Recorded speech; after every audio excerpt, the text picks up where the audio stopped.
But I'll be happy to send you anything if you want about it. I think it's the missing link, but that's dangerous kind of talk or thinking. Is there a missing link that's going to make everything fit into place? Welcome very much to Conversation, where it's a really pleasure, a great personal and professional pleasure to welcome to the program His Excellency, or the Honorable Ahmad Kamal. He was formerly Ambassador of Pakistan to the United Nations, and he is known, for those of you at the United Nations, he is known within the United Nations system as Mr. Informatics. He is singularly the most important person, I think it's fair to say, for having successfully wired, if that's the right term, or gotten onto the Internet, the United Nations system itself, and it was understanding the importance of that, and we're going to be talking about that and other matters. And Ahmad, welcome very much to Conversations. I wonder if maybe we could talk a little bit about how, there's a great deal we could talk to you about, but it is true you have this, and I wonder, you have a very good and deep knowledge of the implications of the Internet and communications, and how did you, maybe you can share a little of your own background by focusing upon how you came to be first aware of and then begin to learn the significance of the emerging, what became the Internet, World Wide Web, and whatever it is that's coming after it, you know? Well, it's an interesting story, because I was sitting in Korea, South Korea, about 20 years ago as the ambassador of Pakistan. And next door to me was the ambassador of Argentina, and both of us thought that we had a lot of time on our hands and that we should do something with that time. So we went into the American military base in Seoul and joined the Marines and joined the computer classes with them. Now, what year is this now? This is about 20 years ago, I would say early 80s. Just sort of getting started, right? Yes. Yes, right. And it was a fascinating experience, because to begin with, it opened out a new world of computers, and at a time when computers were very simple. I remember the extraordinary debates that I had with my Argentinian colleague as to whether one needed a hard disk of 10 megabytes or whether 20 was necessary. And I think the consensus was that 20 was a waste of money and 10 was good enough. You'd never need that much, right? We were running computers with a chip at 2 megahertz, and one thinks that in 20 years, that's a single generation. Look at all that has happened. That's right, a single human generation. How many generations of that is computers of computer I think technology, in computer technology, you now have to count a generation in about 3 years. 3 years, you think, because computers reformat themselves totally to the extent of about 30% every year. That's really interesting. And is that getting shorter, do you think? A generation is getting shorter with computers, with Moore's Law? It is, because about 5 years ago, you still were talking of a computer generation in 5 years.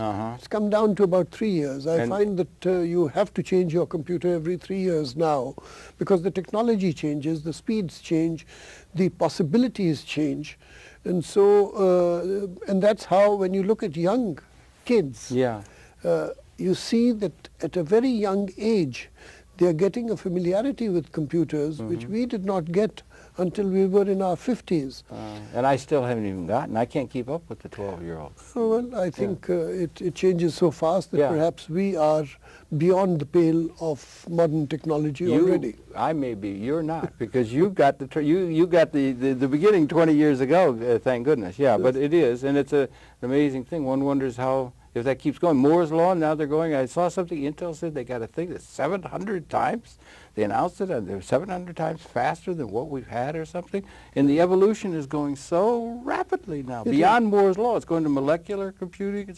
But I'm sorry, I didn't mean to interrupt. No, not at all. Yeah, because this is a really exciting story. I mean, all of us we were brought up on DOS, on programming, on trying to learn how a computer thought. And that is what essentially led me into the study of computer intelligence, which is something that fascinated me right from the beginning as to how does a computer work, and what are the limits of the intelligence of a computer. Because basically a computer has only two qualities. It has zero intelligence, it is a very fast worker, and it has remarkable memory. So memory and speed are the two qualities of a computer. Like a brain without a mind?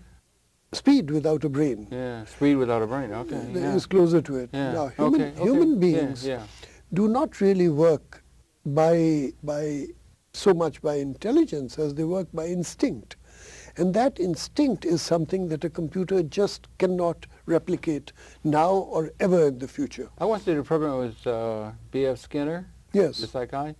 He thought there was no such thing as instinct. No, instinct is Yeah, very he was important. a behavioralist. That's what he Instinct is thought. frightfully important, Yeah. and I'll tell you how. Okay, okay. You have simple words, for example, R-E-D, red. Mhm. Red is a word which your intelligence classifies as a color. Absolutely, sure. But red, behind the color is an icon, and behind Yes. the icon there is a particular sentiment. Right.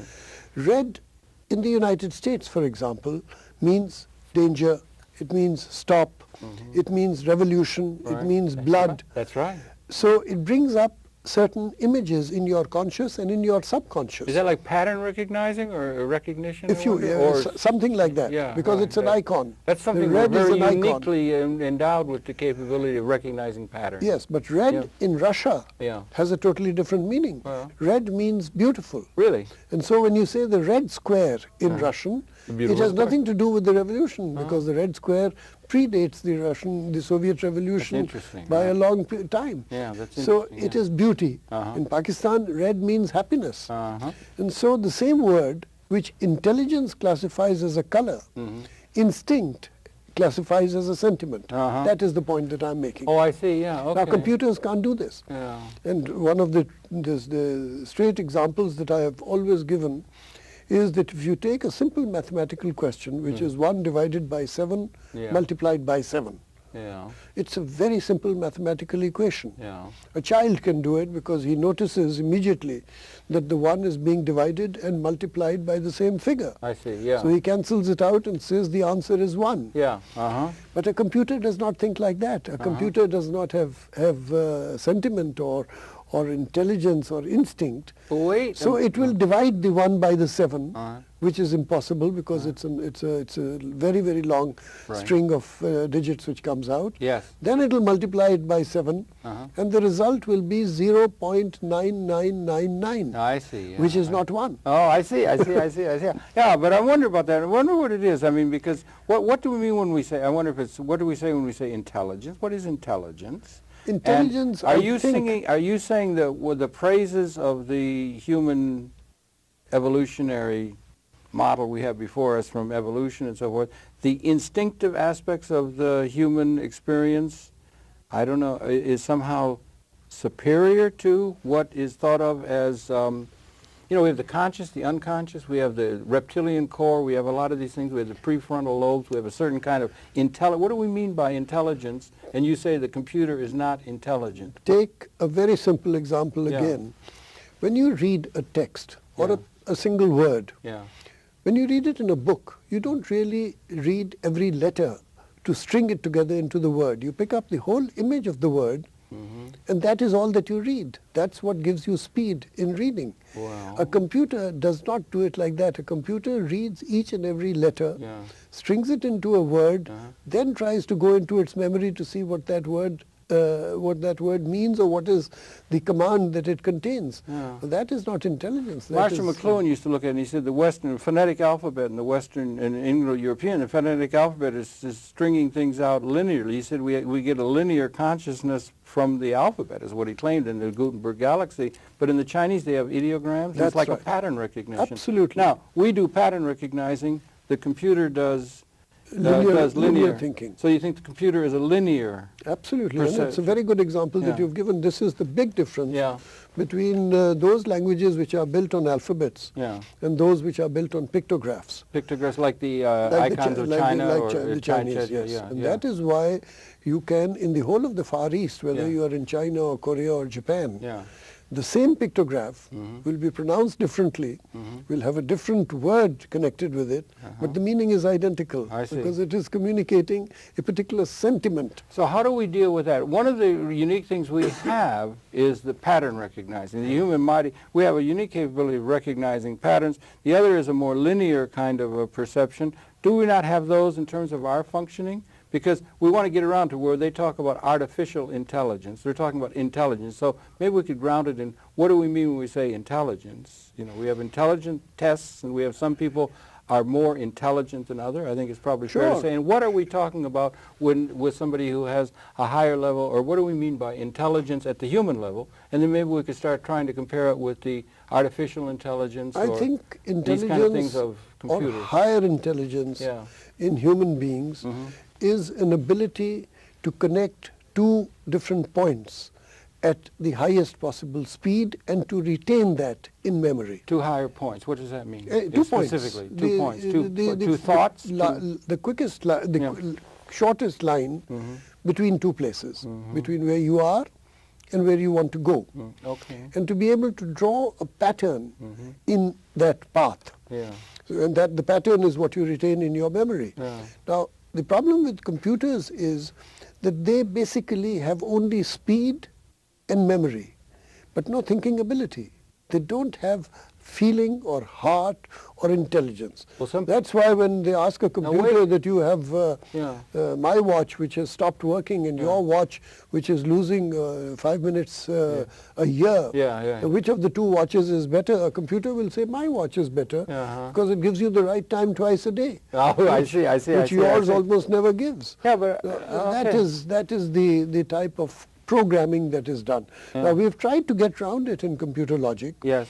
And that's this whole concept of fuzzy logic. In other words, teaching a computer deliberately to make minor mistakes in the hope that by making those minor mistakes, it will approximate itself closer to human intelligence. And can they learn? Expert systems, they can learn from experience? They can't learn, but they can replicate. Fuzzy intelligence works, because in that mathematical example, you can teach a computer, make a minor mistake and 0.99 interpret it as 1 nevertheless. So the computer will come out with the answer 1, which your 7-year-old child was coming out with in the first place. But I want to come back to that thing where you're talking about intelligence going from one. I didn't quite understand when we talk about intelligence again, because you seem to be, you know, that when we talk about human intelligence, we have a thing called IQ. Yes. Does that have meaning, those tests? Or what is it that we're measuring? Because it seems to me, I said earlier, that the computing, memory and speed, seems to be the brain, with the axons and the neurons and 10 to the 10th power number of cells that interaccommodate with neurotransmitters. There's a brain, we can understand the, but then there's a mind. It seems to me you were talking about the mind. The brain functions like a computer. No, it does not. Not at all. Okay, brain, I'm sorry if I'm sort of in a sense. No, the brain has its own mechanisms which defy words. It's impossible to put into words. We understand it better. We understand it better. But, all the time. But every day that we understand it more, we find that there is more to learn. It's a bit like Aristotle and his candle. Yes, right. Because he talks about a candle and he says the more knowledge you have, the brighter the candle. Yes. Which means the greater the circle of light that it lights up. Right. But the larger the circumference of the circle, the larger the circumference of darkness around you. Right. So the more you know, the more you are aware of how much more you still have to learn. Well, that might be beginning wisdom, and also might give us some ideas about the way the universe is structured, too. But anyway, but in computers, basically computers are programmed machines. In other words, behind every software that you have is so many thousand man-hours of work which have been put in order to create a program, and the computer is just running that program. So it is living on the borrowed intelligence of the programmers who have spent thousands of man-hours putting a program into place. And it seems to run very fast, but in the ultimate analysis, it is just a repetition of the intelligence of some human being who wrote the program. Can they ever have programs that write programs? I doubt it. You don't think that's a thing? I doubt it. The artificial intelligence or the idea of self-replicating is not something that you can see. It's always going to be thousands of man-hours behind a program. Yes. Right. Okay. Okay. That's a basic principle, right? Because some people are worried. Bill Joy and others are very worried about self-replicating systems and... Not at all. What worries me is not the computer. It is the man behind the computer. Okay. Because we, as the people who are supposed to use this tool, are somehow abdicating too much of our responsibilities to the tool. And in the process, we are losing much of our own intelligence, and instead of becoming thinkers, we are becoming computer operators. And that is why when a computer goes down at your, when you're trying to take a flight out somewhere, nobody knows how to write a ticket because people have forgotten how to write. That's right. They only know how to punch numbers and how to let the computer print out the ticket. And that's a great pity. Yeah, and it'll become more and more. It used to be when you get a car breakdown, you could lift the hood and have some idea what to do. I mean, you hit the water pump or something physical. But now it's all computer things. You're at wash. You're at sea. But the fault is not in our stars, but in ourselves. We are the people who have let the computers down by allowing them to become bogies which run our lives. Rather than to be tools at our command. Well, okay, that's a thing that people are worried about, that they have a thing, because they look at these kind of things, and it's new, the computer, as far as having something to do with ordinary human beings, the computing capability, you know, with Norbert Wiener and these kind of things coming. He was very worried when he wrote Human Use of Human Beings. He was very worried about computers, in a certain sense, taking over from human functions and so forth, right? And a lot of people are worried that Ted Kaczynski and some other anti-Luddites and so forth, and again, Bill Joy, as we said, and others. Ray Kurzweil talks about it. But, you know... Take some other very, very simple examples. You have the feel of paper. Yeah. And you scribble on it, and you scribble a point here, another point there, and you draw connections, you make... you can't do it on a computer screen. That's right. A computer screen has a logic to it. It will go in a linear fashion. Yeah, it's linear. It does not enable you or entitle you to beat the system. Whereas when you are on paper, you can scratch out, put something there, or unscratch, and bring back the idea. It's very difficult to do this on a computer screen. That's so right. some of the best thinking which is being done is still being done on paper, not on computer screens. Oh, I'm sure of that. And that's been there for a long time. Before that, they were writing on clay tablets, and before that, they were scratching things on the walls of caves. And we've been able to do that sort of thing. It's come relatively recently. But it does bring, is there a thing, Norbert Wiener used to talk about information overload. Some people feel like there's so much information. 700 times faster, Intel says. The internet is coming like a locomotive. And the World Wide Web. And now they got this new web that's going to link just computers together, and so it's really coming so quickly. Some people say it's information overload. We have a play on Broadway that says, "Stop the world, I want to get off, there's so much." But he used to recognize, Norbert Wiener said, information overload within a system permits pattern recognition at another level, so that you can subsume systems that you were caught within. You'll be able to see things at a more comprehensive level and see the patterns between them. And the pattern recognition, that might be something to where, instead of being locally viewing things, that we're able to see things in a more comprehensive pattern, or a pattern recognition capability that the computer could do within a system's way of thinking. And is that not one of the unique capabilities of human mental process? You know that several decades ago, Bergson, a French philosopher, came out with his theory of the brain, and he said that the function of the brain is not so much to imbibe inputs from outside as it is to filter out most of the inputs so that you can retain only the essentials. So the brain is not a blotting paper, but rather a filter. Which filters out. Now, because we're overwhelmed. Otherwise, you're overwhelmed. Yes, right, absolutely, now, we would be. In the days of when people were experimenting with mind influencing drugs, LSDs and whatnot, some people still are. What these drugs were doing was to really influence the filtering capacity of the brain. So that rather than receiving only the essential inputs, you were being overwhelmed by all the inputs, and there are millions and trillions of them around you all the time. And the brain then got overloaded.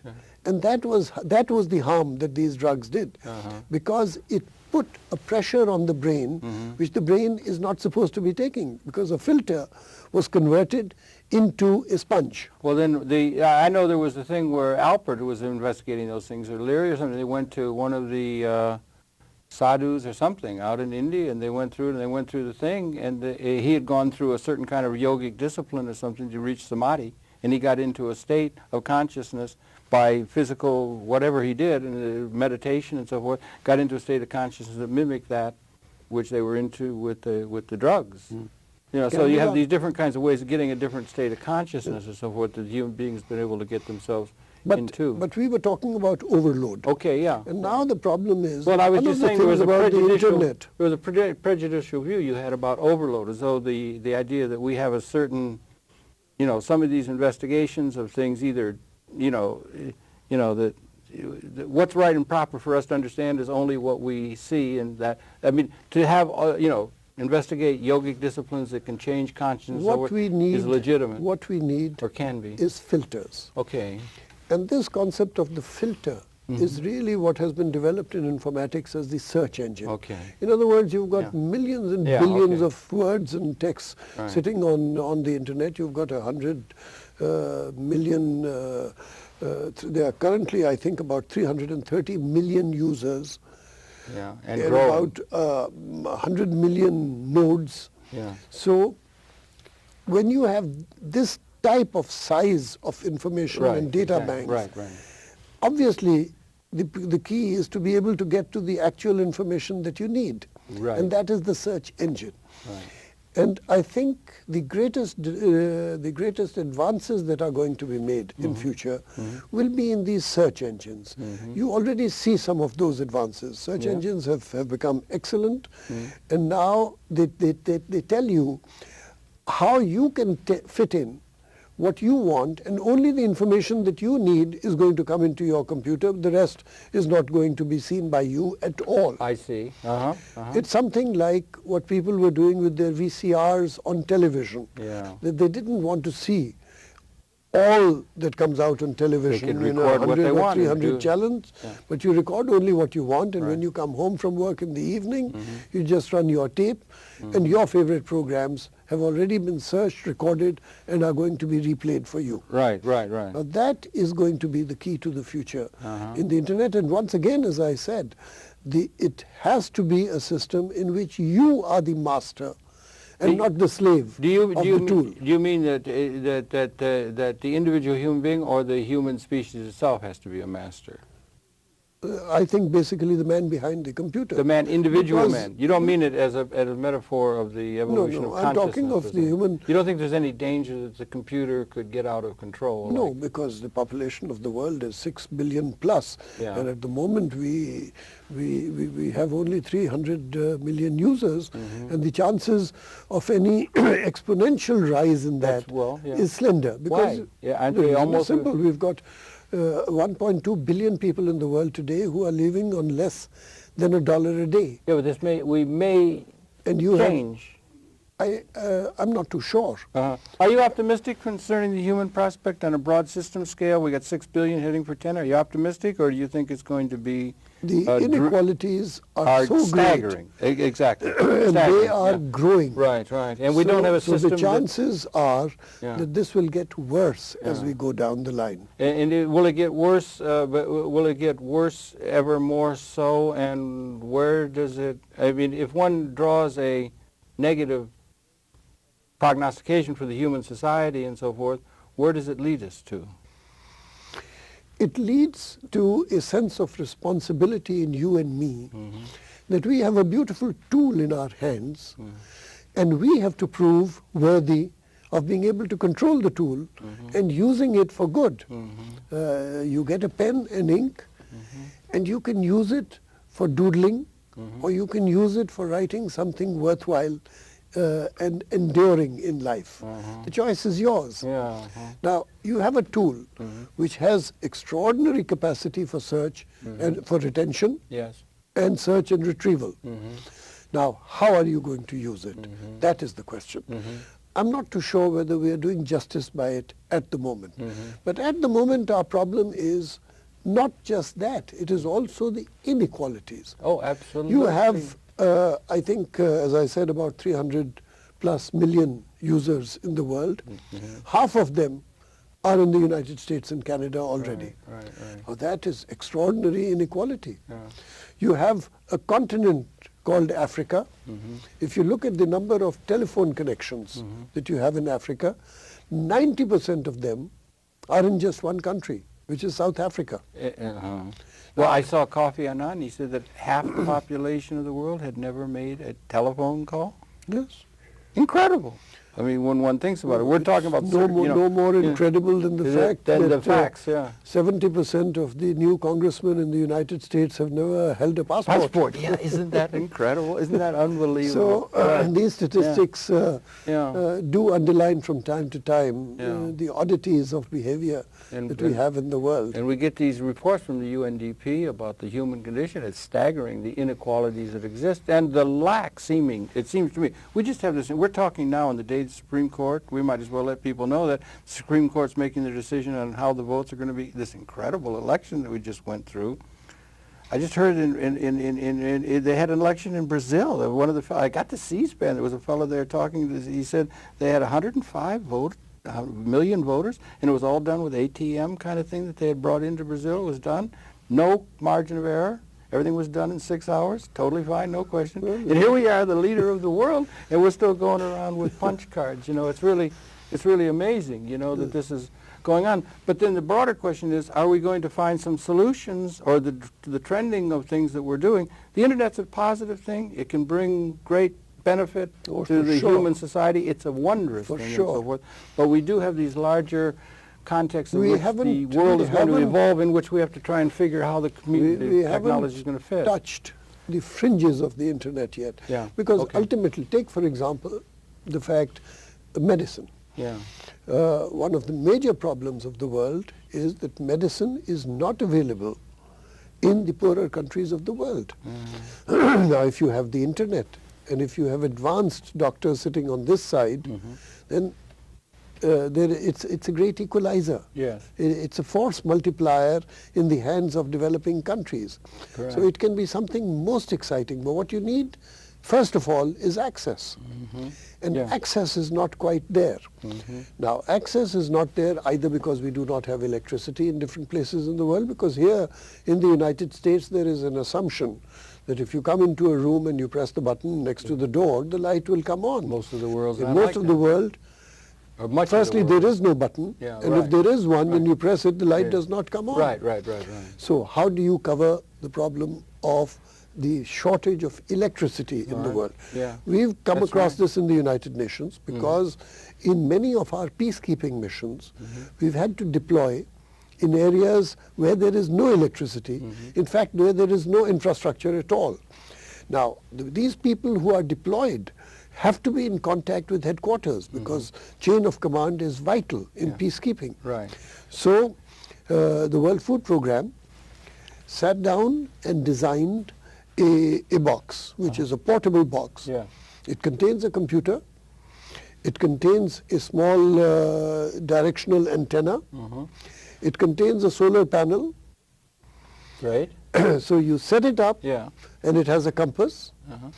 And in 20 minutes, you are on the net and in contact with the United Nations headquarters or any other headquarters, so is that irrespective of where you are. Is that replicatable, and can it be marketed on a broad scale? I don't know whether it is marketable or not, but we are definitely producing it, and it is being extensively used in the United Nations peacekeeping missions in forward deployment in outlying areas. How are the masses of the world going to connect through the Internet? Is it going to be through wires or wireless technology, and is there any big promise in terms of the wireless revolutions that could I think it is going to be wireless. Because distances are great and wire is expensive. And it's not always very easy to lay. And once you've laid it, it's very easy to cut. That's right. That's so there is safety in wireless communications, and that's why you have this extraordinary exponential growth which has occurred in mobile and cellular telephones, in handheld palm devices, with wireless connectivity, etc. Wireless is going to be the thing of Can the that be a future. great hope for, let's say, Africa and countries like that that don't have the infrastructure that we have, and it would let them be able to, in a certain sense? Marshall McLuhan one time said, we live in a global village, and there's some of the people, they can leapfrog some of the problems Yes. that the people have had. Is there a hope in that in terms Oh, of you have to leapfrog. narrowing the inequities that exist in the world? In communications, Yeah. you have to leapfrog. Uh-huh. You cannot go the same road, Yeah. because if you do, it takes too long, and technology is changing so fast that even if you move, you will still be falling backwards. So you have to leapfrog. Yeah. And that's the only way to keep ahead in some countries. It's great luxury in a way, isn't it? Because the economic process since Adam Smith or whatever, they've always had to amortize the investment. You had to get investment, hard one, had to amortize that before you could move into something new. Is there a chance that an economically, you know, you studied economic, the economic equation that might be hopeful in terms of we look at some of the problems that they say the UNDP and so forth look at, or Well, people are concerned with the inequity? There are countries that have managed to do the leapfrogging. Bangladesh has gone in for Bangladesh, yeah. has gone in for microcredit schemes, Grameen, which are based on wireless telephones. They are, okay. Now, that type of leapfrogging is feasible and probably will take place around the world as we go down the line.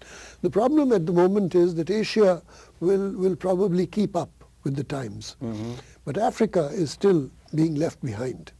Asia will, including South Asia, Yes. you know, not just the tigers and that. Yeah, Asia. Asia and Southwest Asia and so forth. Well, you know, okay, it's Africa's the problem. Africa Latin is America. Latin America will be able to They'll do be it. able to do it entrepreneurially within the Yes. market and so forth, and these Yes, things are going because to be done. take for example Brazil. Brazil has is a large country. They just pulled off an election with no margin of error.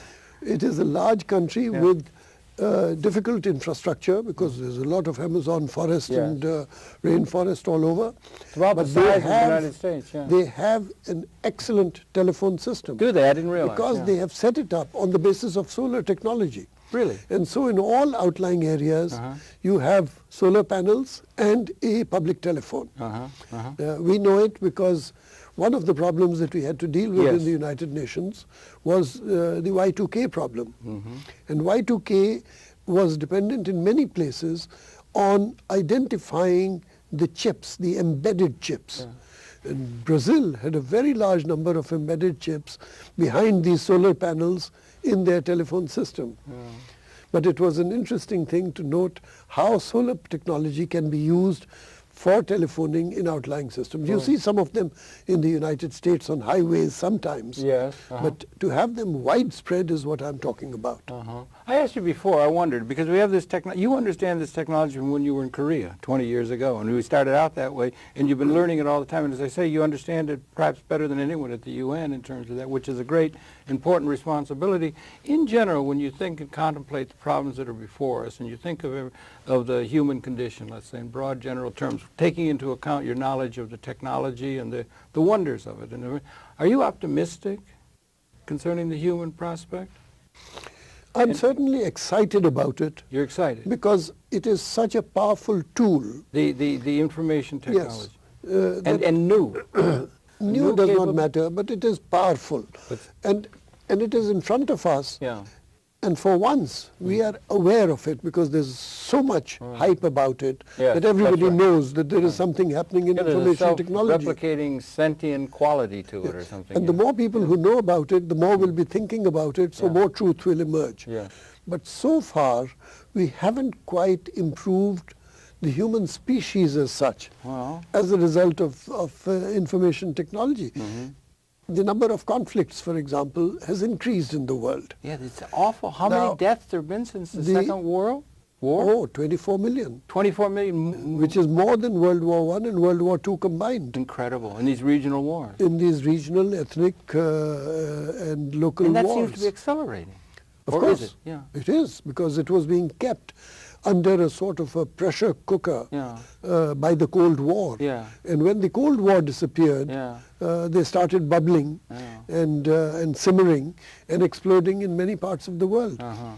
Does the World Economic Order and so forth have a pattern that is going to be able to sufficiently, and economic philosophy perhaps, that's going to be able to sufficiently meet the challenges of the world, and the justice challenges that confront it hasn't the so people far. we need It hasn't so far, Yeah. because what you need is somehow to move away from an industrial-based economy into a knowledge-based economy, and to level the playing field so that people with the same access to knowledge can compete with each other on the basis of who's better, without protectionism, in other words.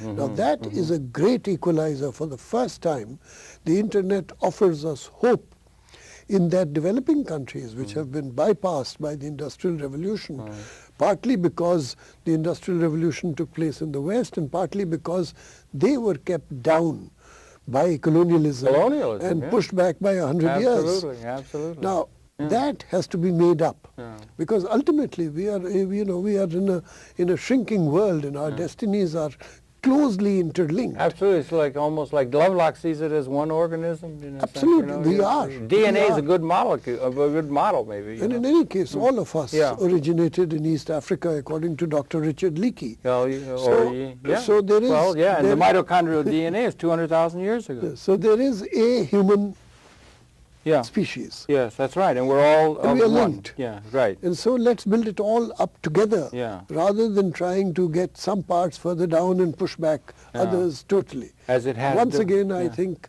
with great sadness about what has happened in Africa, because it really has been bypassed by the winds of change. Yeah, it has there, and other places too have problems, tremendous problems, and you know, it's going. And one of the things is problems are everywhere, including in the United States.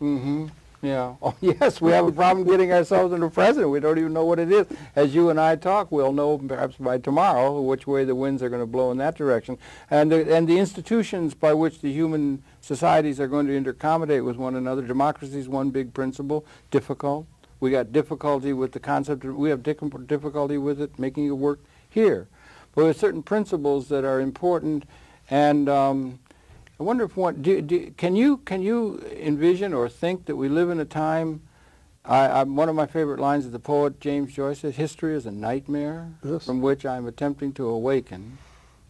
That we're coming out of a scarcity-laden condition of 200,000 years of human evolution, that we have a capacity with the appropriate application of our knowledge base and the ability to bring that technologically augmentation of the productive process and so forth, that we may be at some sort of a qualitative transformation where the conditions for peace might be in hand more than we might want to think from a technological basis. No, that cannot happen. Because basically... Please set me straight. Yeah. Oh, no, it's not a question of setting straight. But if we had peace, we would all stagnate.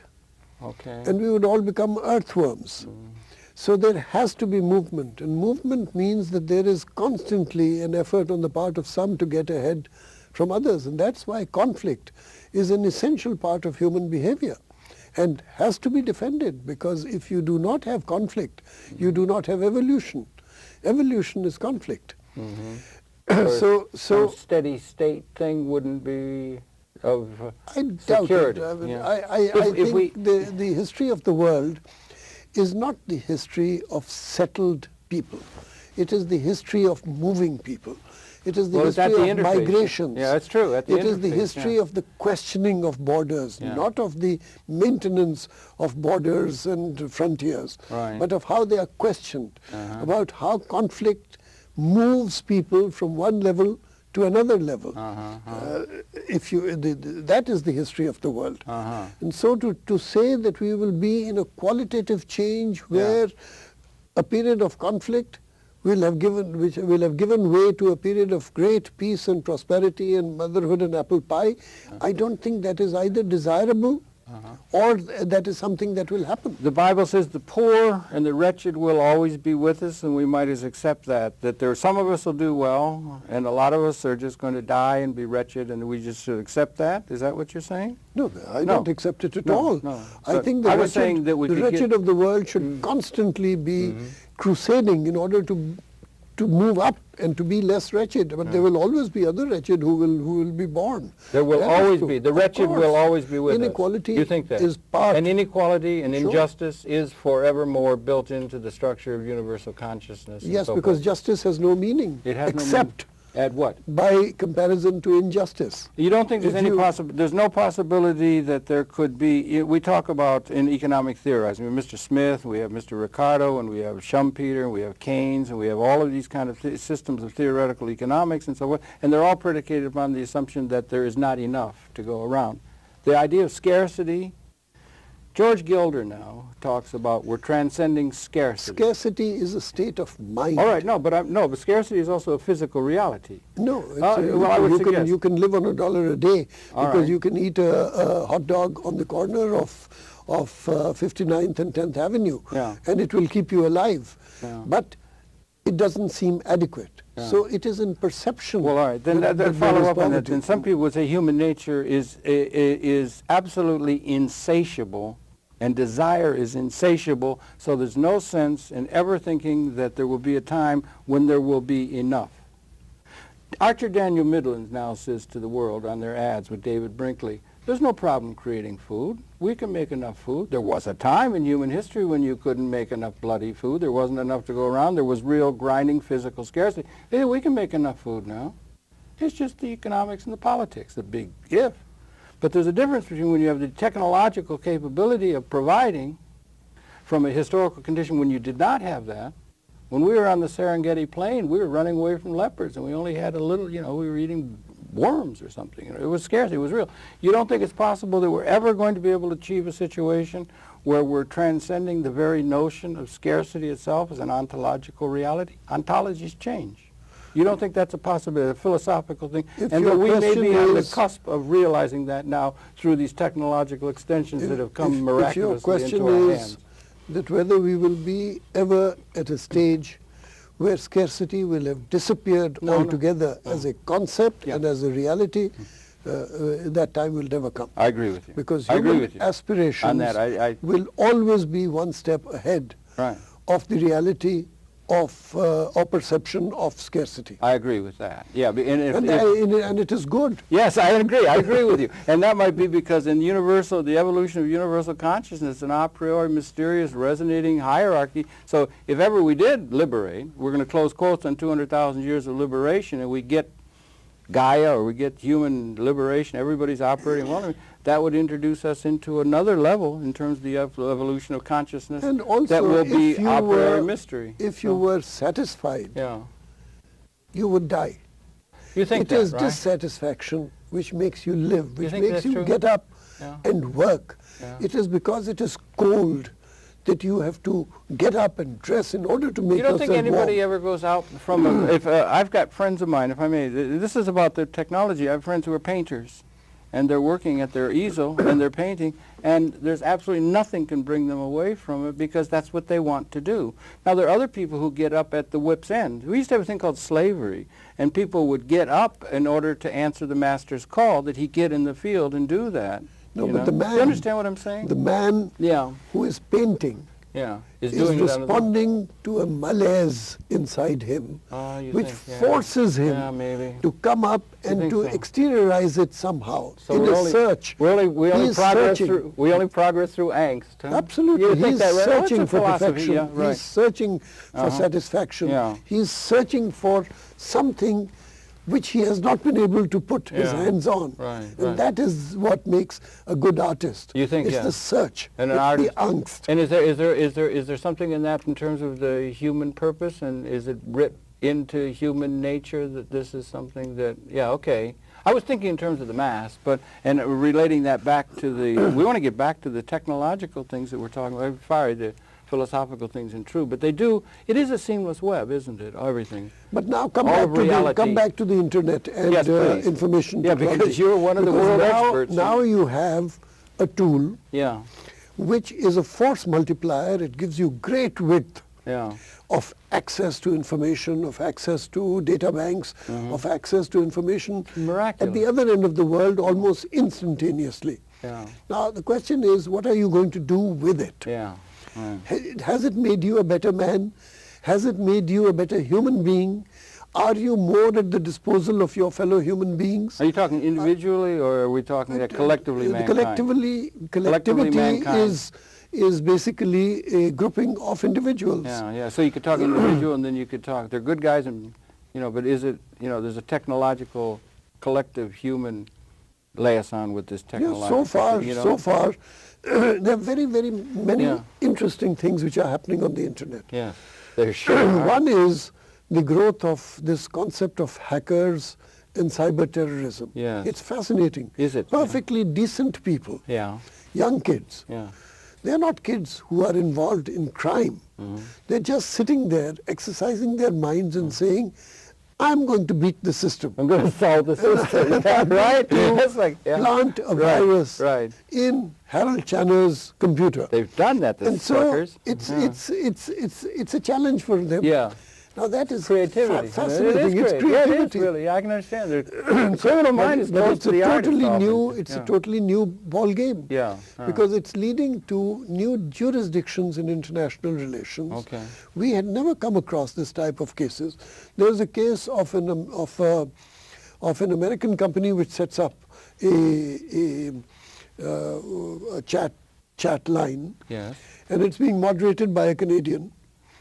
And on this chat line, a Mexican libels an Englishman. And now the question is, which law applies?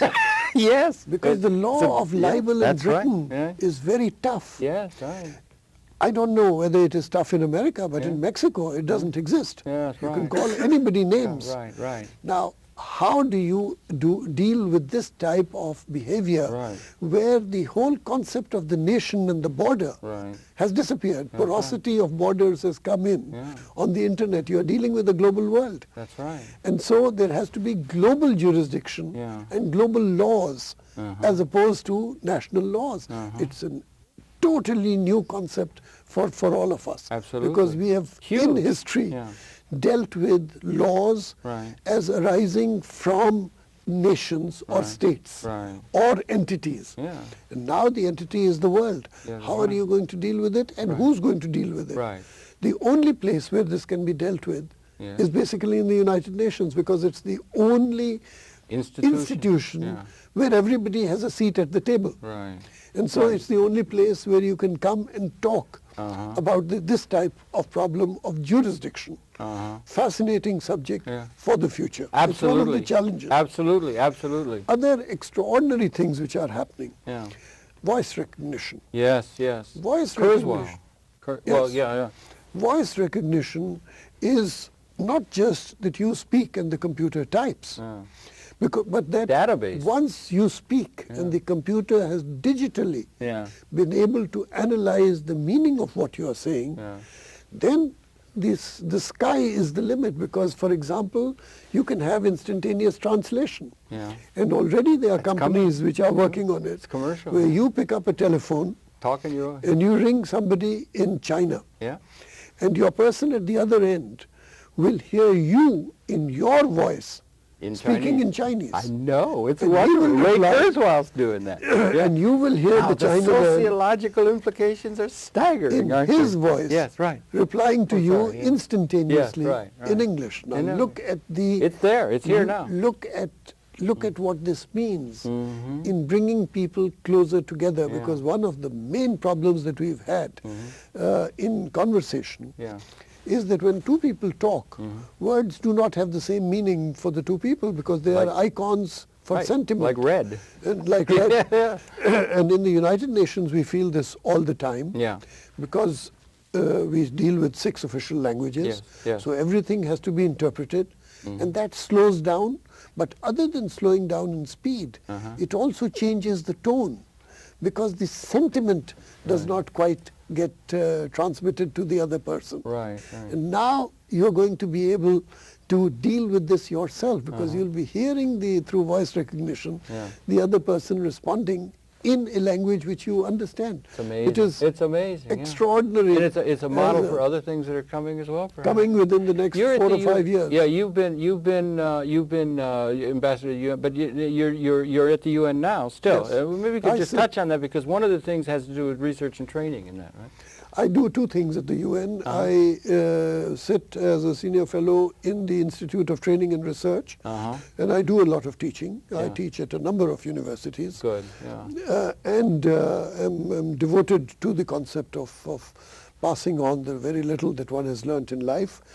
And I sit on the budget committee, which watches the budget of the United Nations. Wow, Not that it's a very large budget. It isn't. Unfortunately, it should be more. Budget. And is the U.S. paying now, or you know, I mean, they were not really. Yeah, the United Nations it was pretty hard going there for a while, I think. You know. Yes, it's terrible. You know, the United Nations is the victim of its own success, because it's a tiny institution, but it is so well known that it has better name recognition around the world, better than Coca-Cola or jazz or Coca-Cola. One fellow said to me, he says, his son said to him, I know I can, was it you maybe? I'm not sure. He said, I can say any word in 2 words in any language. He said, well, he said Coca-Cola. You know, I don't know. But yeah, it is, and it's also been scapegoated a lot by people who are that's because they don't understand. Who are all exercised because the sovereignty is being undercut and so forth. So I mean, that's the thing. Got to watch for scapegoating in this time. Yeah.